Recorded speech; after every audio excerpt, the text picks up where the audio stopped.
imagine that the dollar will lose its value. Yes, I mean, it already lost 95% of its value since the introduction of the Federal Reserve, but it took 100 years. This time around, they'll do it in 10 years. They have become more efficient. They have. Yeah. Mark thinks they're going to create inflation. Now, the precedent of Japan suggests that these guys are muppets. The precedent of Japan suggests that when it comes to the organization of economic affairs, if you allow leverage in your society to breach a certain level, we're not sure what that level is, but let's call it 200 or 230% of GDP, then what happens is monetary policy doesn't work. Fiscal policy doesn't work. So Japan is an example where we've had hideous politicians and hideous intervention. They've had helicopters. They have distributed free money to all of their citizens. They've built bridges to nowhere. And prices are falling, and they look set to fall further. This decade, NIA believes the U.S. will experience an outbreak of hyperinflation that will cause the U.S. dollar to become worthless. Most economists believe the U.S. is more likely to experience a lost decade of deflation, similar to Japan after the bursting of their bubble economy. In Japan, even with prices deflating, many Japanese today are being forced to live in internet cafes or closets. In Tokyo, there are hundreds of cyber cafes like this one that offer overnight deals. You can stay in your own cubicle with unlimited net access, free drinks and an easy chair to sleep on, all for about £8. And without a place to stay, for Nagasaki, this was better than sleeping on the streets. This was home for Hidefumi Ito. The size of a closet, it had what he needed most, an internet hookup and computer to job search. Ito rented this net room for around $20 a day after he lost his art gallery director job, his expensive home, and went bankrupt. Then his wife and 3 children left him. With average GDP growth of 10% in the 1960s, 5% in the 1970s, and 4% in the 1980s, Japan's GDP grew to the second largest in the world. However, during the years 1986 to 1991, a bubble formed in Japan. The Nikkei stock index nearly quadrupled in 5 years to reach a high in 1989 of 38,957. Altogether, between the years 1955 and 1990, Japan's stock prices appreciated 100 times in value and land prices increased 70 times in value. By 1993, Japan's bubble burst with both stock market and real estate prices being cut in half. Throughout the 1990s, Japan experienced deflation, high unemployment, and no economic growth, which led to the Bank of Japan deciding to lower interest rates in 2001 down to 0%. Despite 0% interest rates for many years, the Nikkei fell to a 26-year low in October of 2008 of 6,994, a shocking decline of 82% from its high 19 years earlier. A large part of Japan's savings has been wiped out and many Japanese can no longer afford to retire. Setsuko Katayama is part of a growing trend proving to be at least a short-term fix. At 68, she is one of more than 3,500 elderly people working at this burger chain alone. The oldest is 84. All across the country, people are giving up retirement to keep making ends meet.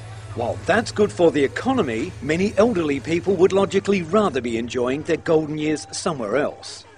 Japan's official debt-to-GDP ratio is currently 203% compared to the U.S. debt-GDP ratio of 91.5%. This has led to hundreds of NIA members asking us why we believe the U.S. will experience hyperinflation while Japan has experienced decades of deflation. About 95% of Japan's debt is held domestically within the country. Although Japan's savings rate has declined in recent years, down to 3% due to their aging population and their retirement age being raised to 65, Japan's savings rate averaged above 10% for many decades, and during the mid-1970s averaged above 20%. The Japanese built a large pool of savings that allowed their government to borrow from its own citizens. The U.S. government, on the other hand, has borrowed $4 trillion from foreigners, including nearly $1 trillion from Japan.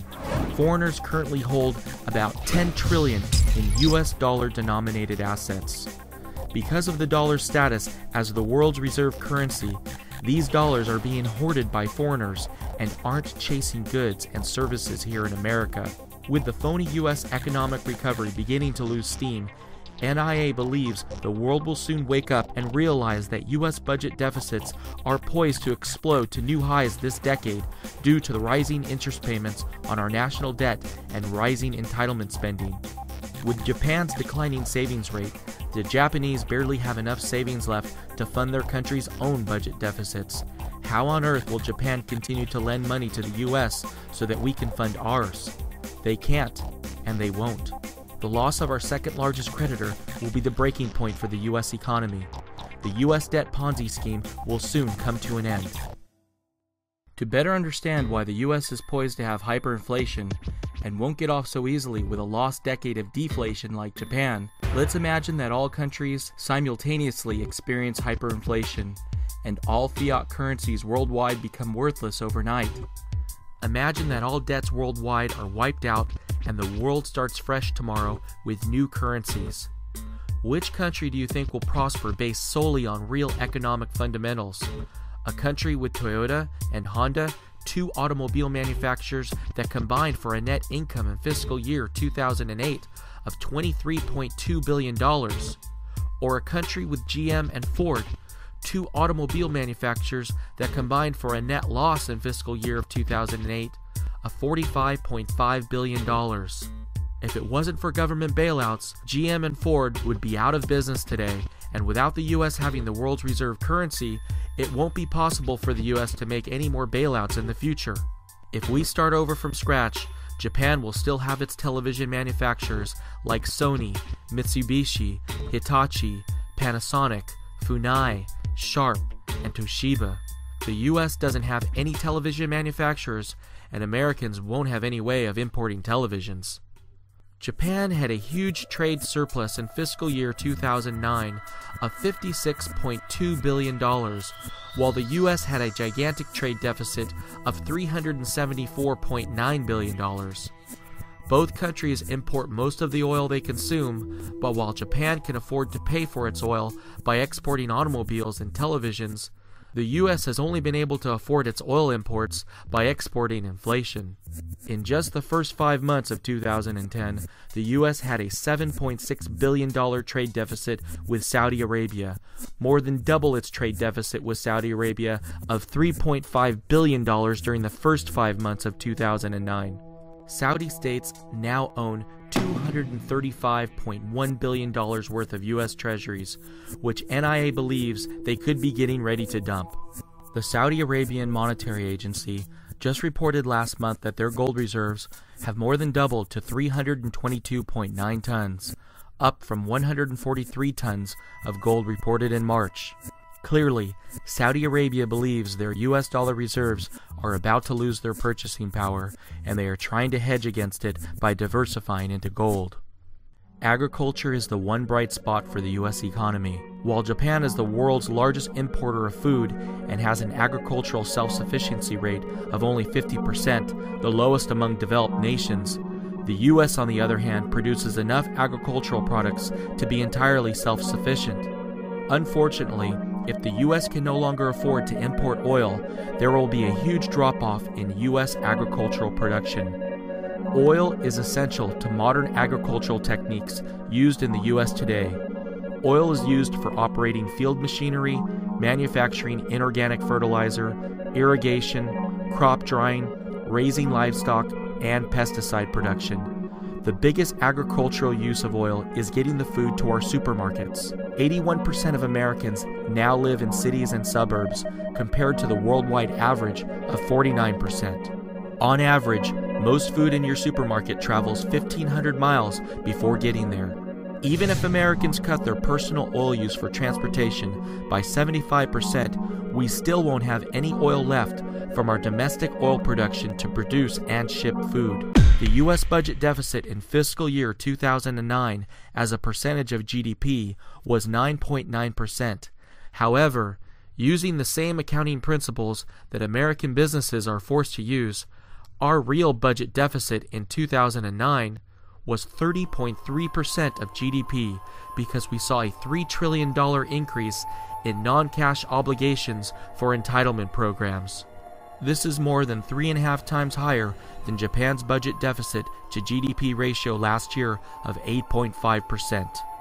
The real U.S. debt to GDP ratio is also a lot higher than Japan, including unfunded liabilities for entitlements and our government's guarantee of Fannie Mae and Freddie Mac. Total U.S. obligations have now reached $80.9 trillion, or 560% of GDP, nearly triple Japan's debt to GDP ratio of 203%.